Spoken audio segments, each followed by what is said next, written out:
Peeing yourself is never normal, and you absolutely don't have to live with it. Pregnancy and childbirth increase the risk of incontinence due to increased pressure on the pelvic floor and hormonal changes. Vaginal delivery in particular can weaken and stretch the pelvic floor muscles. The risk is higher again with instrumental and especially forceps deliveries. It can become evident in later life as estrogen levels fall and the pelvic floor again weakens. But being a mother doesn't mean that you shouldn't be able to laugh, run, sneeze, or jump again. The number one reason women are admitted to full-time nursing home care is urinary incontinence. And the really frustrating part is that it's totally fixable. I find it so short-sighted that the health system views incontinence as non-lethal and thus not important. And yet the impact on quality of life, as well as the financial burden on the system, is massive. I mean, how is it even possible that we're talking about launching rockets with tourists to Mars when the offered solution for many of these women is nappies? Worse still, the message that we often convey is that this is just a normal part of womanhood. This message comes from our friends, our sisters, our mothers,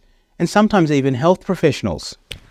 There are two major types of incontinence: urge incontinence, where people feel like they have to go right now, as well as stress incontinence, which is the coughing, sneezing, jumping type. We have so many solutions ranging from really simple things like simply reducing caffeine intake, which is a bladder irritant, as well as pelvic floor physiotherapy. Just like we can use Botox and bulking agents to make the face look younger, guess what? We can use the same agents to revitalize the pelvic floor to help bladder control. We can also carry out a procedure where we place a sling in order to provide extra support to the bladder neck and the urethra, which is the pipe that carries urine from the bladder to the outside world. The procedure is relatively fast, incredibly effective, and has a pretty short recovery time. It is also life-changing. Decades ago, I remember seeing a patient the day after she had a sling placed. She was silently crying in her hospital bed, and I asked her, of course, does she have pain? Of course, I immediately blamed the anaesthetist and then started to go on about their breathing tube and how it can affect the throat and make you cough. Laura cut me off and said, no, you don't understand.